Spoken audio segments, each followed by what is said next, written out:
When you start getting to, top 10, top 5, you're like, I think I can do more.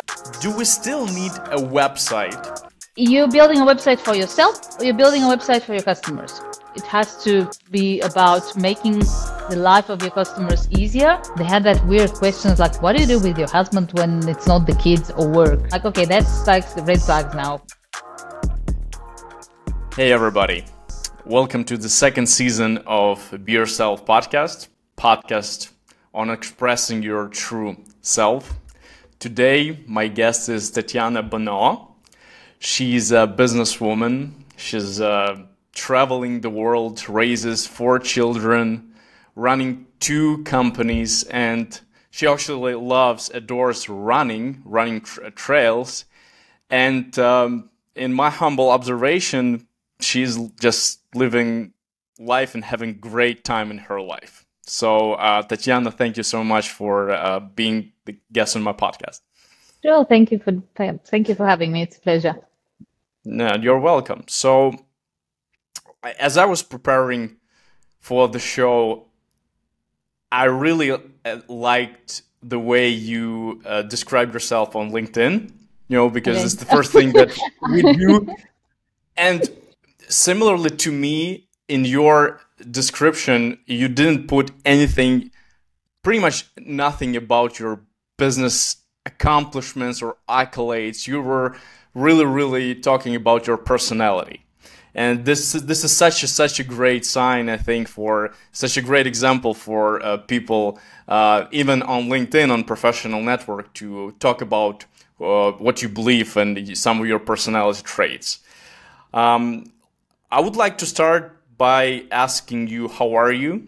You live in a new country now. You recently moved to Kyiv, Ukraine.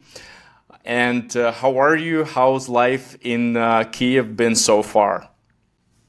Well, it's been great. I mean, as a family, we've wanted to move here for quite some time, and for obvious reasons, it wasn't possible straight away.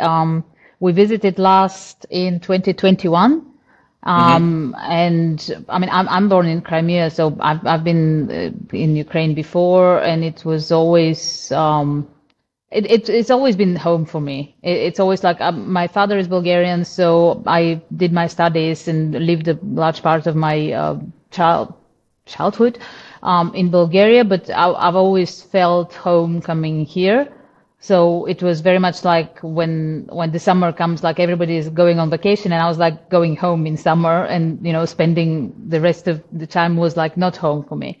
But also, like you mentioned, I do and have always liked traveling, and that kind of carried through as I became an adult. I'm an adult now. So we do travel a lot as a family. And generally don't like staying long in the same place for a number of reasons. For myself, like selfishly, I feel like you live one time, so it's kind of a waste to spend it in the same place. Also, I feel it's good for the kids to learn different languages, different cultures. But obviously, it's getting harder as they grow up. So yeah, in 2021, when we came and we wanted to stay, we decided not to, so that my eldest son can finish his last year in high school and get his exams in university and all of that, so we don't disturb that. And then the war broke out, so that was a reason to delay things a bit. And finally, we decided, like this year, he's been accepted to university. He studies in Paris now, and so we were like free to go. And we decided to come, and everybody's been like, "Are you crazy?" Like even at the border, they're like, "What?" But we love it. We loved it in 2021 when we all came. All the kids, the kids didn't want to leave when we visited back then. I love the seasons. For anybody who hasn't been to Kiev, I was missing seasons so much. Like we come from Nice, Côte d'Azur is really like heaven on earth. For nearly 5 years living there, I was still walking around taking pictures like a tourist, because it is pretty, like there's no two ways about it. but I did miss, having autumn, having like leaves, falling, rain, Yeah. all of that. That's really, I love Kiev in autumn. Yeah, that was a very long-winded way to say I'm good. We're good. We're happy. We Yeah. we enjoy being here. Great. So traveling for you is a lifestyle. Could we say that that's a true statement, right? So you Yeah. never settle. You like brushing things up, and kind of challenging yourself because in a way, changing the country is a challenge, and that's how you've been shaping your life. Yeah, and I have to say, in a way, I actually find it fascinating, and I have like a lot of respect, should I say, for people who don't move. Like for me, that freaks me out. Like Nice already was getting. I think we're joking with my husband sometimes, like when you get to a point where you are in the same, town, the same country, and you start getting neighbors talking to you or people in the shop talking to you and recognizing you. I'm like, okay, that's like the red flags now. That we've been here for too long. Like people know us. That's too much. Like I like that feeling of being able to, walk out and nobody knows you. And if you want to talk to somebody, you can talk to somebody. But you kind of, yeah. And I do love, like I do have a small list of people, which is very funny when we lived in Nice because we stayed for longer than usual.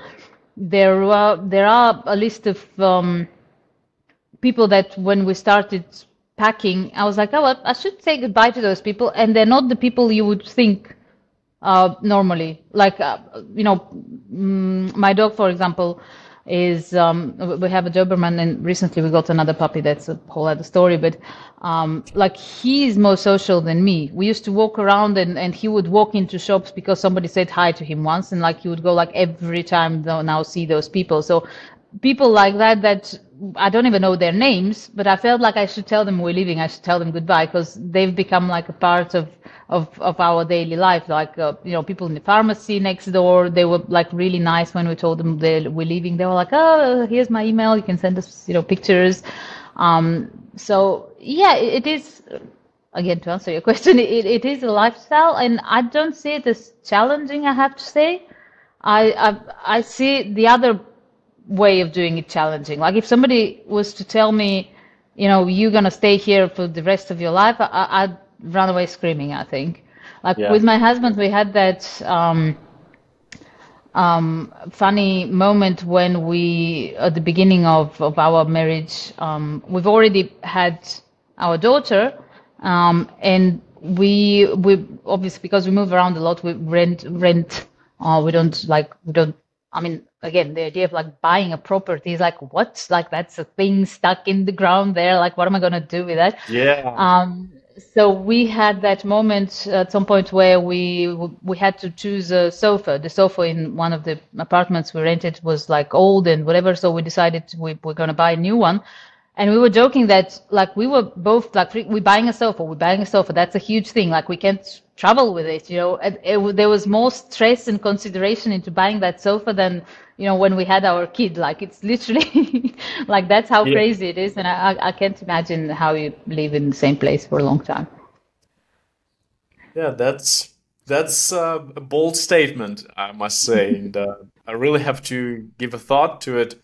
Honestly, for me, I've been living in one place, and right now I think that I should at least travel Ukraine more across Ukraine because I don't really have other options as other men living in Ukraine, Oh, other use Ukrainians. your time wisely, yeah. Yeah, so it was a good opportunity to explore Ukraine more. Let's talk about the business side of things. You already stepped on the toss of your family. We're gonna get back to it later in the episode.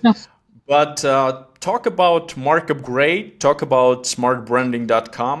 Actually, we met each other through Tatiana's wonderful podcast for smartbranding.com. And she actually is the inspiration, was the inspiration for me to start my own podcast. Yay. And on this podcast, for the most part, Tatiana wants to know how people chose the brand names for their businesses. And that's what you do with both of your companies. As far as I'm concerned, this is the main focus. Tell us, I got this broad question to begin talking about your businesses. Do we still need a website in our day and age? And how big of a deal it is for us to really pay attention on how do we call our website? Okay, yeah. So I mean, smart branding was, in a way, a product of Mark Upgrade. Mark Upgrade is a company that deals with premium domain names and naming, and domain names as brand assets. So when I started that, the reason Smart Branding was born was because I talked to a lot of entrepreneurs about exactly what you're just saying. Do we need a website? And obviously, if you need a website, you need the domain name. And how much does it matter what the domain name is? Does it match the name of the company? What's the extension? All of those questions. And even though coming to Mark Upgrade, I came from a IT background. I've had a software web development company for quite some time before that. So I was in tech myself, and I've been working and building, websites for people for quite some time. When I started getting into domain names, I realized that a lot of entrepreneurs, sadly the majority, don't understand the importance of domain names and naming, but domain names in particular as part of that. And see it as I used to see it myself as just, technical detail, like just buy any domain name, that will do, whatever.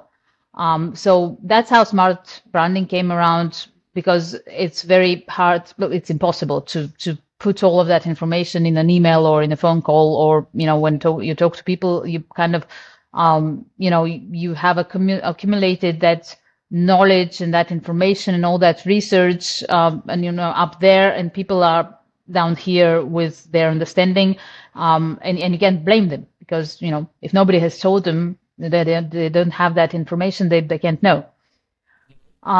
So on the topic of is it important to have a website, I think more than ever, actually, because when I started with websites, it was literally the question then. It was, do I need a website? Like we had a call center and we would call people and say, no, do you want a website? Do you need a website? Da, da, da. And people would be, oh, no, I'm on Yellow Pages. I'm on whatever. Like, I don't need a website. So we used to convince people you need a website. Then very quickly that went into people started realizing, hold on a minute, like everybody has websites, so I need a website. So the calls were no longer about, do I need a website? It was, to what level does that website have to do something? Is it just a presentation? Can I sell my stuff online? Can I even like manage my inventory? So the level of sophistication and the importance of that website, that was the next question. And then weirdly, people went into that, and businesses, people and their businesses, but as well personal brands. We're all people, and if you're working online, whatever, or you exist online, that is a personal brand, however you cut it. So there's that wave of everyone thinking that, oh, I don't need a website, or I don't need to give importance to my website because I'm on Facebook, or I'm on Instagram, or I'm on TikTok, whatever. Yeah. Yeah. Which I guess the simplest answer to do you need a website, it's when you think about all of those platforms, really the only place that you own, and so you own your image, the information you put about yourself, is your website. Like everything else you don't control.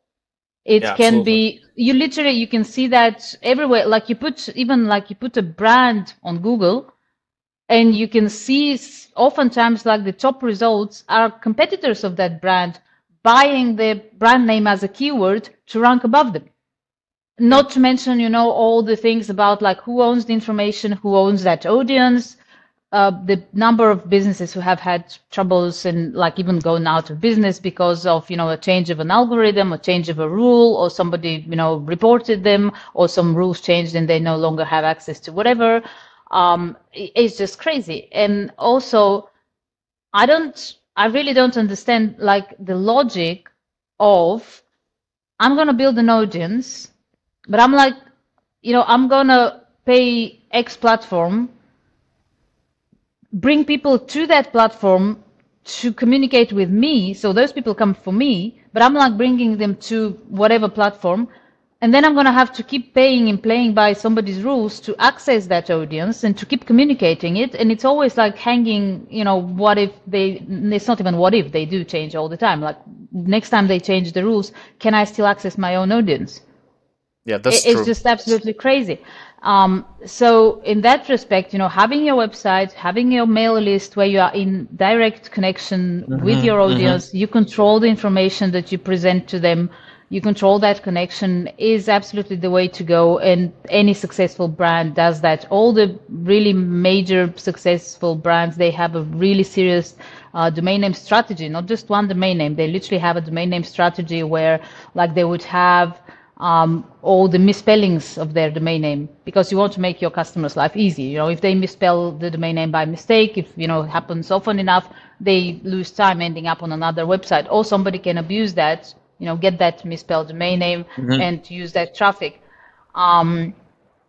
Email again, having an email list and having a direct communication with your clients, there's just nothing better than, I mean, the only other thing better is talking to them in person, I guess, Talking to them in with person. global brands is but that's the closest thing. And you can see, yeah, global. I mean, I always give Nike as an example, but you can see the same with Apple, with any iconic brands. They do have a strategy. They do use all the other, channels of communication, but they use them as that. They use them as a tool. That is my tool, and I'm going to put, whatever information there that is complying with whatever rules that platform has, and I'm still going to benefit of reaching people on that platform. But the goal is always to bring those people to your website. You have your account, you have application, whatever way to, like with Nike again, to use them as an example, you have the Nike app, you get a personal recommendation. They make it interesting and exciting for you to be in touch with them directly, so that I don't, like, if I want to get something from Nike, I'll get my phone and I have the app. I don't have to go through Google, through Facebook, through something else, which costs them less money as well. Yeah. So in the long run, I guess to shortly answer the question, if you're building a brand or a business that you plan to, get some traffic, get some sales, sell it off, quickly, then yeah, probably doesn't matter much, even though it would still make a difference, to your marketing, to investors, it still would make a difference. But it's not as important. If you're planning to build a brand that's gonna last, for years and even more, then absolutely you have to be thinking ahead, like, and you have to be thinking like really ahead. Like you don't have you have to not corner yourself with a name that, for example, ties you up to a product or to a region that you're gonna later on have to change. So even if you're Okay. starting small but you're thinking big, you have to adapt that and take that into account with your name and with your domain name.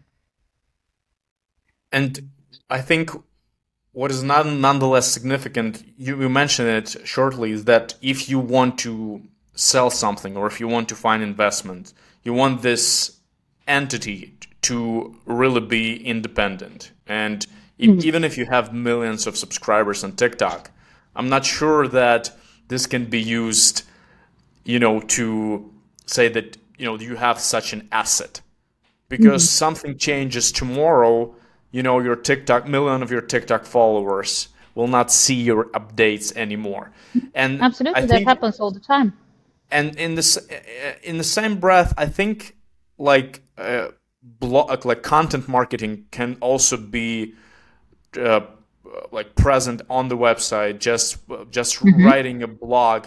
What do you think? Blogs on the websites are still legit? They haven't kind of faded away? People still visit your website and still keeping up with the news and updates of your brand?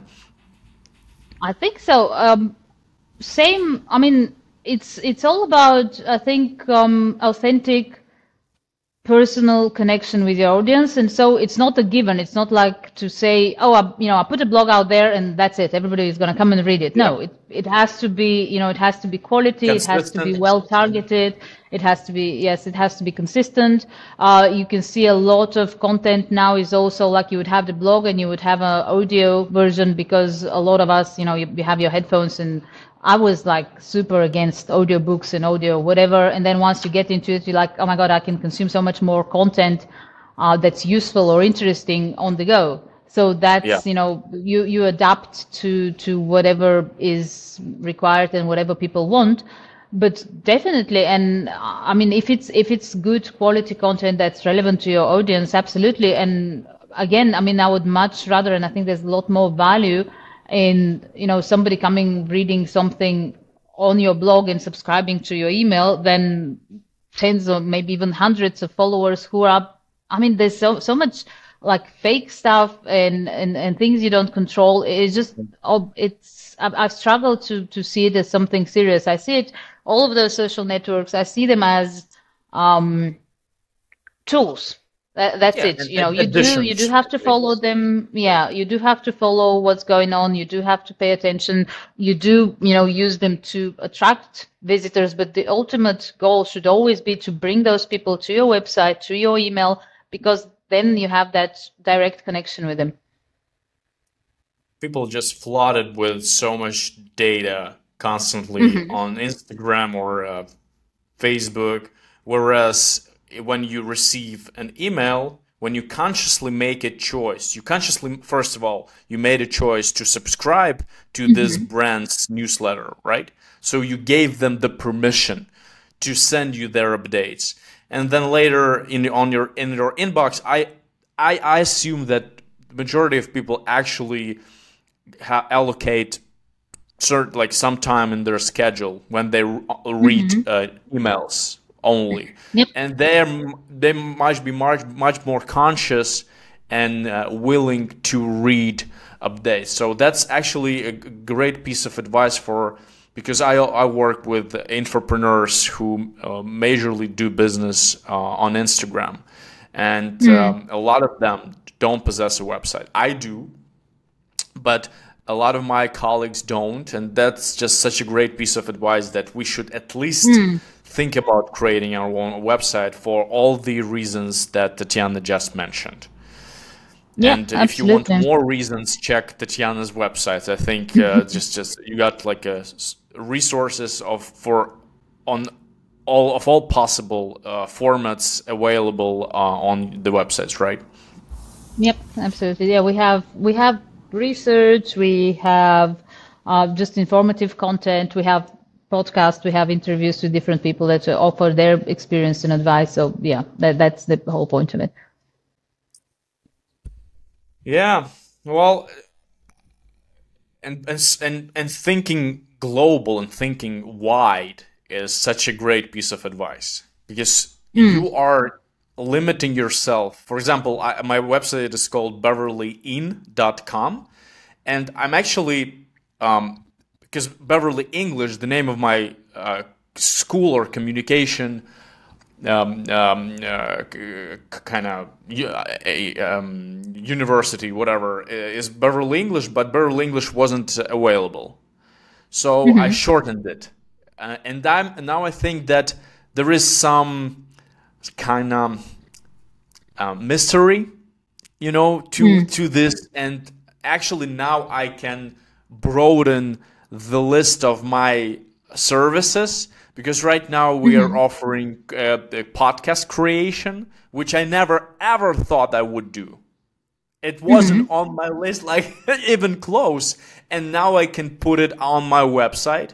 And if I called it like learnenglishonline.com, right? That would kind of restrict me to giving only English classes. While now I can do a variety of stuff.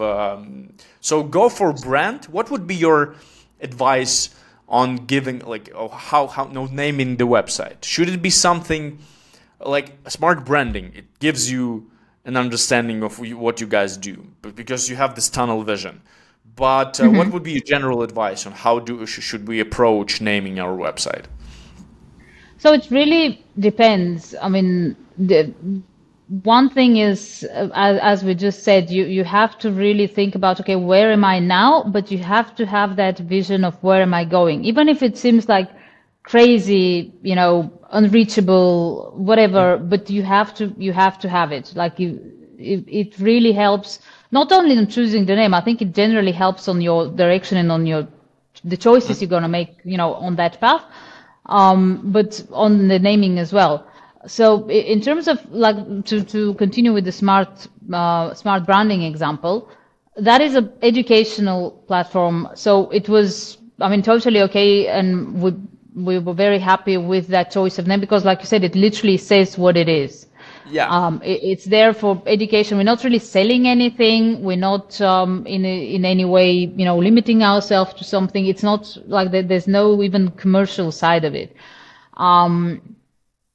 If we were talking about launching a brand that does something, that offers a product or service, like in your case, I would suggest going for something that is less descriptive, because the more it's descriptive, the more likely it is to box you up into something. So, and something sorry to interrupt, but we're not thinking search engine optimization here. I mean, because I have a lot of folks from my business years. When they create a new business, they create a new website. Even if they create a new service, they create a new website. So they have a real narrow in terms of the stuff, because they want all the keywords and H1, H2 description to kind of align, for the purposes of, kind of growing the ranking in Google. So those things, and we've had a lot of guests, and we do have like even lined up guests on search engine optimization. I think my thoughts on that are very much like with the social media tools. SEO rules change, and they're going to continue to change.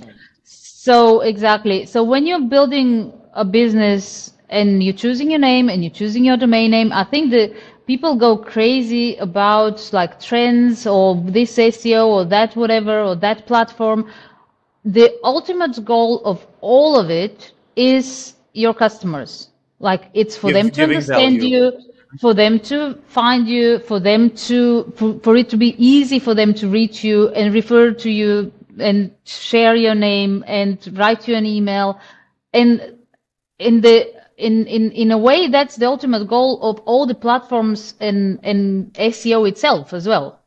Like the aim of Google is, they obviously have to make money, but ultimately they want to make people's life easier, their customers' life easier. So whatever they do, like the safest way to continue to be relevant there as well, you're going to have your SEO department and they're going to do their thing and they're going to follow what happens.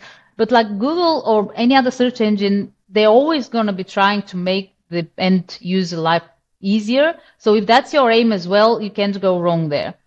And I think the reason why keywords stuck, domain names that have a lot of keywords were like the thing in the 90s and they're not anymore, is because Google figured out that people are abusing that. So they changed it. So it doesn't matter anymore. So if you're thinking about, I'm going to build a brand for SEO, you're going to get it wrong because it's going to change. If you're going to, hack the system and it's going to work for some time, it's not going to work forever. So the ultimate goal, I think, is always to, make it simple, make it easy for your customers, make it authentic. And then, you're going to have your, design department that's going to fine tune and find, the best way to make whatever. And the SEO department is going to do their thing and the content department is going to do their thing. But the ultimate goal is always, the end user and the ease of, and I had that with, when we were doing websites and software, I had that. And I think, a lot of people have that, whatever industry they're in. You get a client that comes and goes, build me a website. And you go, Mhm. okay, so, what are you going to do? Who is your target customer? How do they find you? What do they need to know about you? How do they, what's the process of them landing on the website and ordering or looking for whatever? And people are like, yeah, yeah, yeah, okay, da, da, da. Then you present them a website based on all of that, and they go, oh, I actually want that thread, and I want a picture of my dog there, and I. And you're like, you're building a website for yourself, or you're building a website for your customers. And people, it's amazing how people that have a lot of experience still can fall into that trap. And I get that a lot with domain names now. People are going, I'm okay with that domain name. I'm fine. Like, I'm fine. And then you have the staff of the same, like I'd be talking to, decision maker in the company, and you have the assistant who's scheduling the meeting getting the domain name of the company wrong. And that's somebody who works with you. They're getting that domain name wrong. What about your clients? And that's, like you think I'm fine with that. You don't have to spell that on the phone 50 times a day. That's why you think you're fine with that. But are your, customers fine? Are your staff members fine? Your team, are they okay with that name? So people forget that ultimately, yeah, it has to be about making the life of your customers easier. And as soon as there's a difference, there's some mismatch, like your brand is called, I was going to say X, but you can't use that as an example anymore. Like, because, Twitter killed it. Your Okay. brand is called X. But if your brand is called X and, your domain name is XYZ, it's going to be confusing for people. And confusion, it costs money. That's like the simplest way to put it. You're going to have to pay for people to remember that. You're going to have to pay for that confusion in one way or another. So our suggestion here would be do not try playing algorithm. That we are never going to be, well, maybe there are some shortcuts. That's what Yeah, some and sneaky SEO people do, but that's never a long play. It's always a short term income, and sooner or later you'll still have to think about the real value and create the platform for your customers. So better start with not analyzing keywords or trends using Google Trends, but talk to your customers and build your business based on that. And plus, I really love absolutely. Yeah. that it's one of the tools. That is just one of the tools. Is search engine optimization is just one of the marketing channels, just like Mm. Instagram, just like TikTok, and any It is, everything. absolutely. It is. Yeah. And I think that's one of the things that people get wrong, where it's like, oh, the domain name is the job of that, and whatever is the job of that. And I mean, when I had the web development company, one of the best things that we would do, and the most effective things, was when we are working on a project, is you get everybody on the team involved, everyone, because if we're talking about a name and a domain name, and you get your naming people who say that's a wonderful name, it's a great name, it's goes with that, and it's perfect for that, and then you're going to have somebody else who has absolutely different expertise bring in something that the naming people wouldn't have thought of. Like, I mean, they could go, yeah, but that's hard to spell for whatever, or I don't know, it's not compatible with whatever. So you absolutely, the more people you have, and definitely, with the naming, but with any part of building and running a business, I think you have to have the team, like, in its entirety together, looking at things that may not appear relevant to them, but you would like I mean, it's simpler to give an example with web development, but like anybody who's been in that space, you would know, like, you'd give something, somebody describes a thing, you give it to the designers, they build a pretty thing like a design, and you give it to the programmers, and they're like, oh my God, yeah, that's a nightmare. That's not doable. So exactly in the same way that runs throughout the whole business. And there's only positive sides of having that channel open of communication within a team where everybody can, give their opinion on whatever it is the others are doing. There's a lot of things to for me actually to think, to unpack, because maybe I have to really place a bigger bet on my website. And for all of my fellows entrepreneurs, guys, let's create a website, and if we need one, you know where to find Tatiana. All right, so let's shift gears to, well, you notice that the name of my show is pretty vulnerable. I'm kind of that person who loves asking vulnerable questions and sensitive questions, personal questions, because I think this is what makes people themselves, right? And maybe you can address a few of them for me. Go ahead. First one is, do you love what you do right now in terms of your business? And how did you come to this point of finding and discovering this type of work that you truly love? Was there like a pivotal moment, or was there like a moment of aha, or was it something that you found by surprise? Just if you can give us No. insight into that. I do, and it's absolutely not what I planned. I mean, I actually wanted to be a journalist and other Hmm. things that you can see on my LinkedIn. Yeah, I saw it. um, then I studied accountancy and international relationships, and then I got into IT and web development because I was speaking English well, and I started working in a call center Where for were you living getting back then? clients. Which country That was was in it? Bulgaria. That Okay. was in Bulgaria. So I started working in that call center, and then I was like, I mean, if I can sell websites, why would I sell them to somebody else? So, that's how I started my IT company. Then I spent some time in England where we were selling websites and software. And then, so Mark Upgrade came around as a follow up on that. There was a period where I got more into the marketing side of it.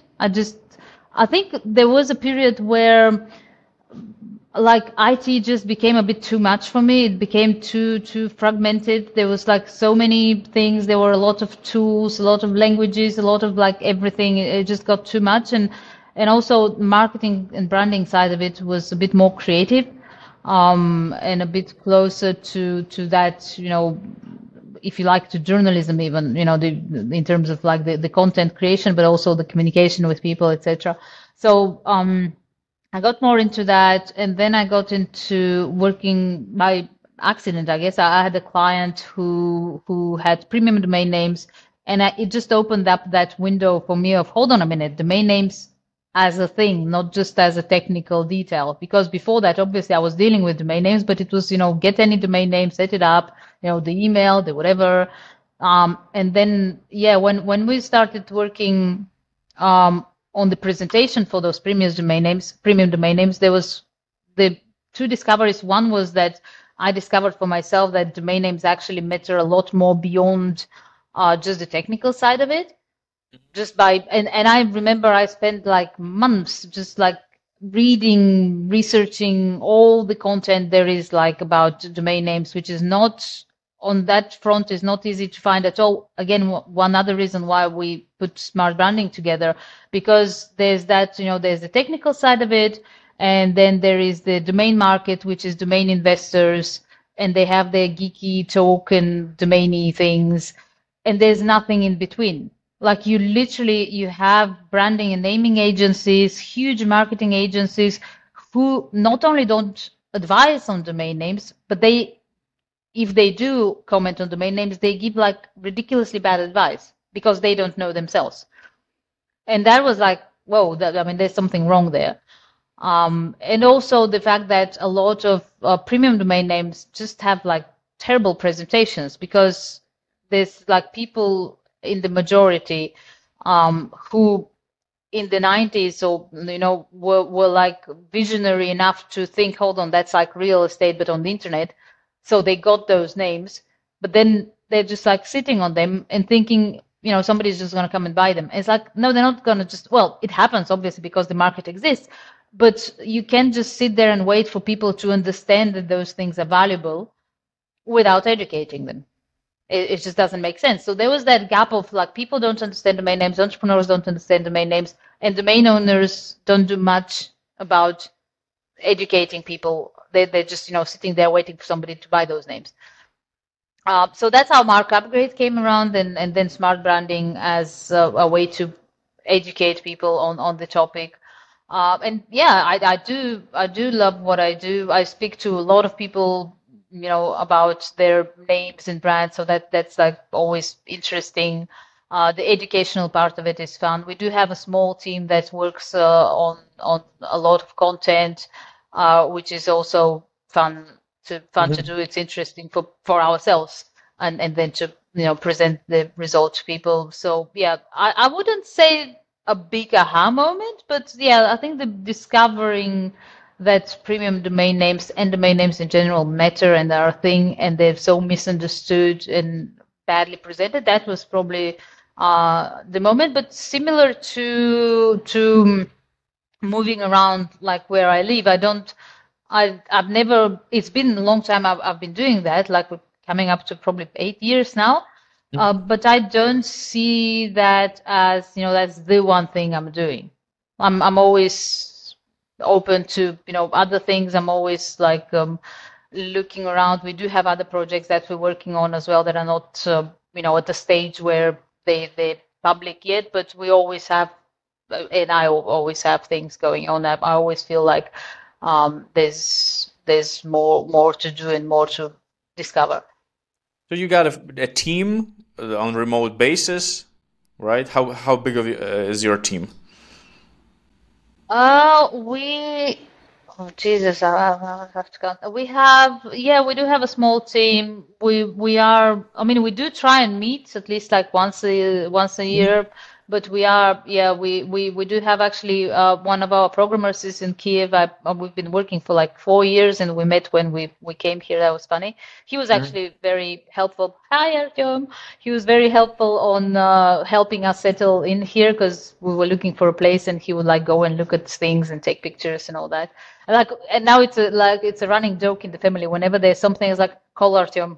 It's like somebody has to take care of the cat for 2 days. Call Artyom. Like it's yeah. So there's him. We do also have another programmer. We have the two girls that are working on the content. They are in Bulgaria. So we are kind of all over the place. Yeah. That's just an example that you are not tied or bound to a certain place. Just like Tatiana, you can travel the world and manage your business successfully. Well, I think the fact that you do speak great English helps you a lot, right? So for all of us global citizens, this is the language that we should learn, guys. Just to advertise myself a little bit. No, French is popular as well. French is popular as well. In France. French is Oh, popular in France. you just lost your French audience there. Really? Guys, I'm sorry. How do I say I'm sorry in French? Je suis désolé.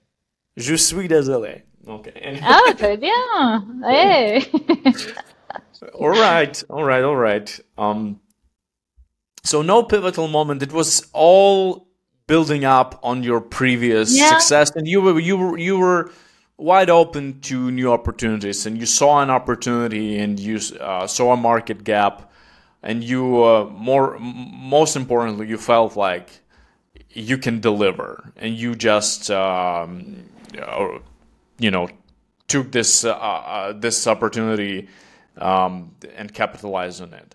So when you say we, is this a family business? Is your husband involved, or he's doing completely different things? Yeah, no, we do work together. Yeah, he does mostly focus on social media. Okay, So that's a Yeah, but when I family say business. we, I usually mean the whole team. Like we are a big Yeah, family in a but you way. see, I sense that your husband might be involved. So, and it begs a bunch of questions, actually. Oh dear. How do you find working together? Is this a benefit? Is this like a blessing or is this a curse in some instances? And maybe you can, yeah, Can be just open both. up. Yeah, I don't, I mean, well, it can, yeah, it can go both ways. Generally, I think it's very individual. I mean, I've seen people who can work together and people who can't, and you just have to be okay either way, I think. But I mean, we do, like, I mean, we live and work together, like we're together 24/7 and still, like when I had an interview for French citizenship, and they had that weird questions like, "What do you do with your husband when it's not the kids or work?" I'm like, "Do you really want me to tell you?"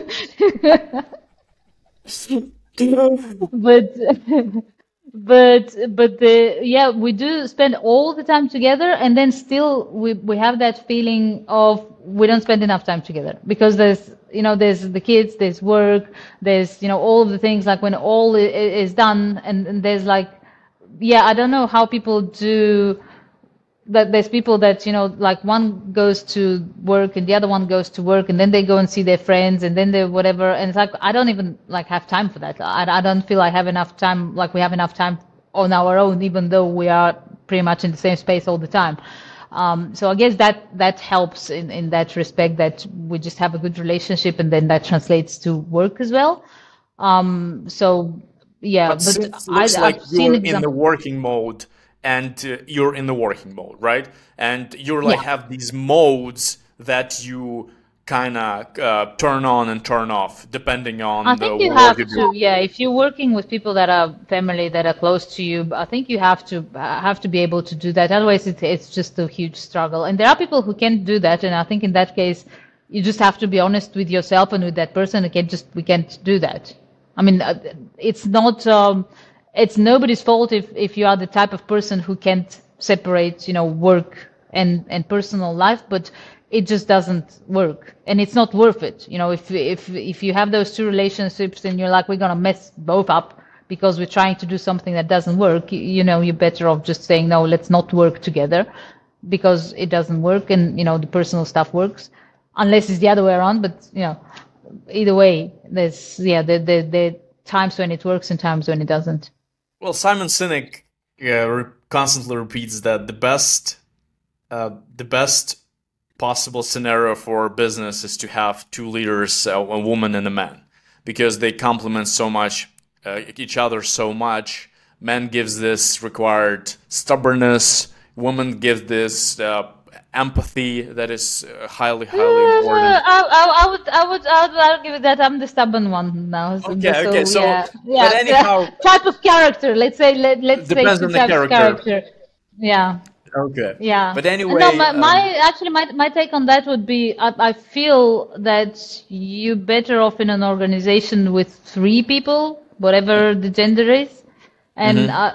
I feel that because when there's two, there's always that, like when you get on an issue where there's two different opinions, it's very hard to judge which one is When right. you're So when 50-50. you have three people, yeah, I think when you have three people, it's a really good balance for a business to have that third opinion, in whichever case, balance out or open some kind of a new perspective. So I do strive for that in an organization as a Yeah. number, if we're going to stick to a minimum number. Yeah, but it's like a great lesson that you don't need that many people as long as these people are really, really trustworthy. I have a friend who created NFT calendar. It's like the biggest aggregator for NFT drops, and at the times where NFT was like ballooning up, like going crazy, and they made so much money because people would want to like advertise on their website. So he beat everyone to the market. They were the first one, and they were making like $100,000 per month, like, but having like up to 6 people on board. So, and he also works with his wife. There are Ukrainians living in Portugal right now, and there are just more and more examples that doing business with your close one is not a bad idea. Did you watch the documentary about David Beckham that was released recently? Haven't yet. No, I Yeah, haven't. I only saw some clips like were circulating, yeah. like funny stuff. But I I haven't mean, seen it yet. when you look at their story of David and Victoria, how he would kind of rent the entire like charter or whatever to go to see her for like an hour, but they were missing each other so much. And it's interesting that you're saying that you're together, but it still seems like you're missing the other side of your relationships when the kids are not around or work is not there. So it's pretty cool. It's pretty cool. Okay, let's talk about one of your biggest hobbies, or I don't know if I can call it one of your biggest hobbies, your biggest hobby. Tell me how big of a role in your life running plays, and when did it all start for you? Started actually with my husband, and well, I call it a hobby, and he sometimes is like when we go to a competition, and I'm like, oh, whatever, doesn't matter the result. I'm just gonna run and have fun, and it's just a hobby. And he's like, yeah, it's a hobby. Have you noticed like the number of kilometers we do, and like because usually when you run trails, they're long, so like you're Yeah. gone for 5, 6, 7 hours. He has to stay with the kids Five, and the six, animals seven and everything. It's hours? like. Oh yeah, I mean if it's like depends on the terrain, what's it called, the elevation. In the mountains, yeah, I mean you can take like easily 5 hours for 30, 35 kilometers because you have the climbing. So yeah, he's joking about that's like at that level you can't call that a hobby with that amount of investment both in time and travel and dedication. Yeah, it's not a hobby, but it is a hobby. I don't see like I'm not by any means a professional or anything.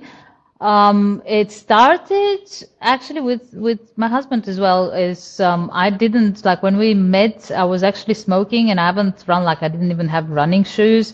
And his way to motivate me was we would run a kilometer. I think it was a kilometer, maybe and a half, to a gas station. So you go out of town and you run to the gas station. That's after some field, whatever. And that was the way to motivate me. Like I would get a coffee and a cigarette there, and we'll run back. And I thought I was like proud of myself. Like, oh my God, like 3 kilometers, like wow. And then when we moved to France, actually, because I was like on and off a bit of running. When we go to France, he likes biking, and I hate bicycles. Like he got me a bike. I got on it once. I fell. I still have the scars, and I gave it away. And that was my story with biking. So I hate bikes. Like they just stress me out. So I wanted to join him when he was doing the bike. So I had to run to, like so we can go out together.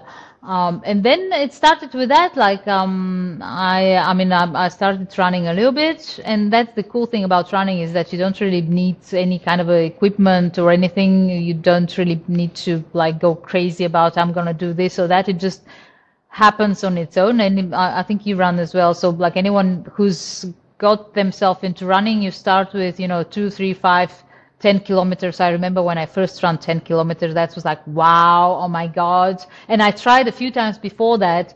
And that's a crazy thing, but I was like, I can't run outside. Like I'm not a runner. Like people are going to look at me and they're going to think like you run, in a stupid way or whatever. So I was like, until I get to 10 kilometers, I'm going to run in the gym. And a few times I would, and then now I know that's just stupid because it's so much harder to run in a gym, like both mentally and physically, and it's so much nicer to run outside. But at the time it wasn't the case. So I remember a few times I tried to get to 10 kilometers and there was always something like the machine didn't work. There was one time I had like my brow was falling. I was like, oh, for Christ's sake, I'm just sick of this. So I didn't like, I was just sick of it. I didn't get to 10 kilometers. And then the one time I was like, wow, 10 kilometers. I was like so proud of myself. And now I'm like, I mean, I did 10 kilometers this morning and I'm like, it's a little footing. I'm like, almost like I'm not going to put it on Strava. That's embarrassing. But it's a thing that kind of progresses on its own. And I mean, yeah, I think everybody should run like So for fun. what's Just, your record in terms of a distance? uh, distance 70 kilometers, but that's in the mountains, so that counts like more. I don't, there's some 70. calculations. Yeah. My God, you're a No, in the pro. mountains it's cool.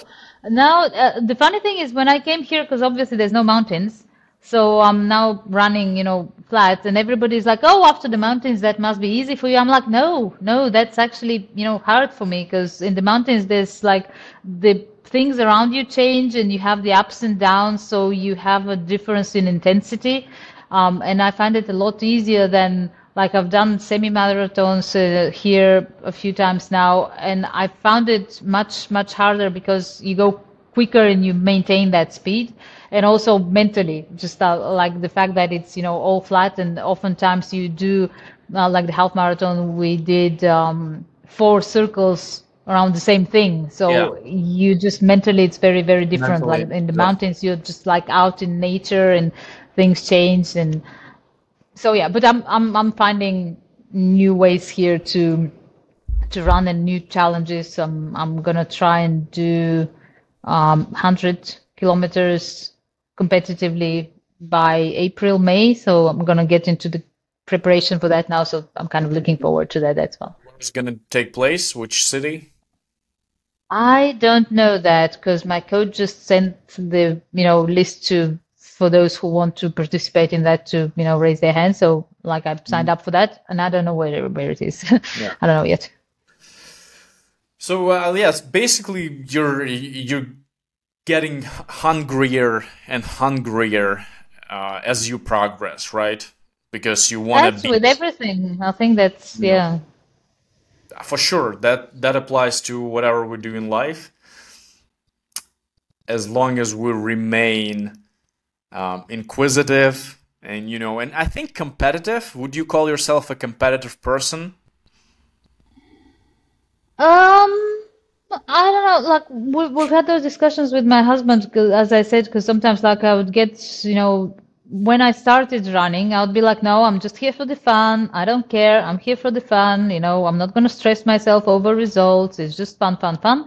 And the thing is, the more you do it, the better you get at it. The more you obviously, get closer to the top, the more it's like like when I was finishing like 20th 30th place, you're like, yeah, it's cool, I finished, that's a great achievement already. When you start getting to top 10 top 5, you're like, I think I can do more. You want to do more because you're that close now, and Yeah. you did it without pushing yourself too much, you did it still with pleasure, so you're like, yeah, I want to do more. And it's a good thing, I guess.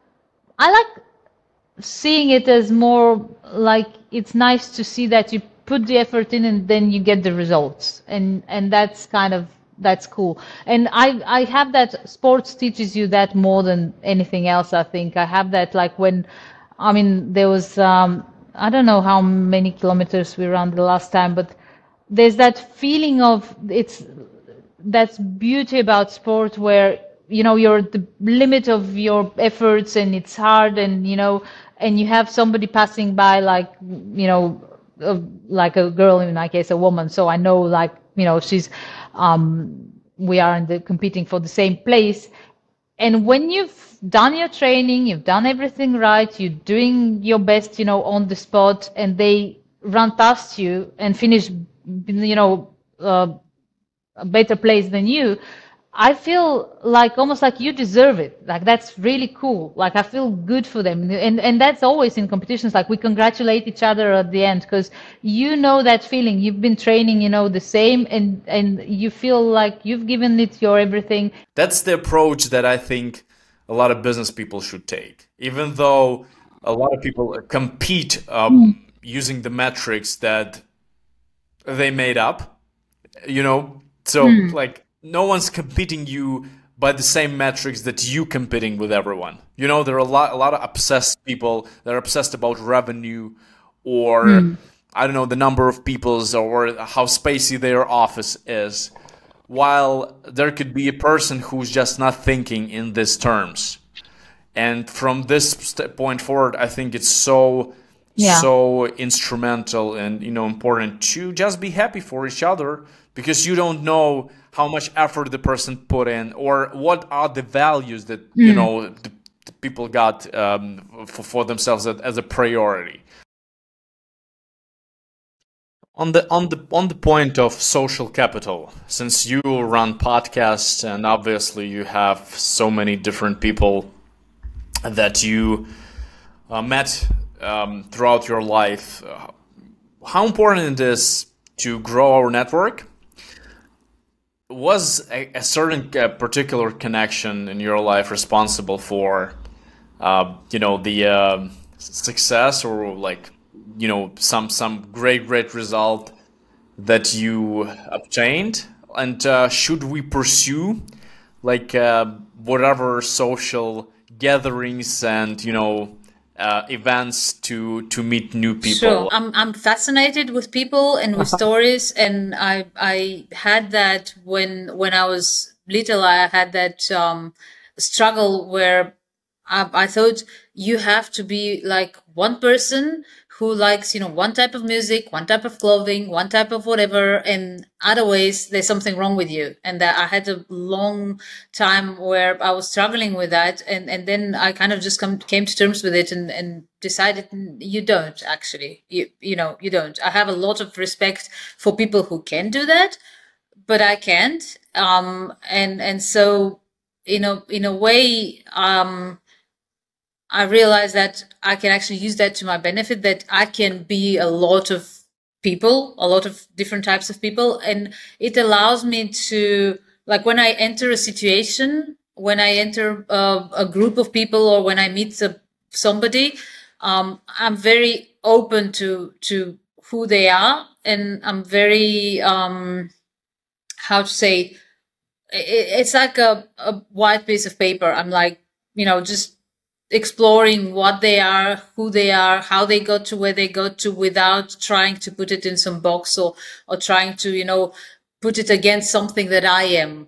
Like, say, oh, you don't do this like me, therefore it's, there's something wrong with it. It's not like that. And so, even though it's always, it's an ongoing effort for me um to communicate with people, because I guess, because like it's left from childhood, I do genuinely care about people, and I'm interested, and it makes it harder. Like, when people ask you, how are you? They don't expect you, in most cases, to actually answer that. If you're not that naturally outgoing person, you know, social person, when you really want to know how the person is doing, it helps a lot to connect, right? So it's not like you're asking how are you, like Americans do, just instead of hi. So it's an effort on your part, right? You have to have some space in your head for new emotions or whatever. But it helps so much to build these connections. And I'm super, super thankful for your appearance on the podcast. It was a great talk and a lot of wisdom. So thank you so much, and I hope to see you soon in person in Kiev.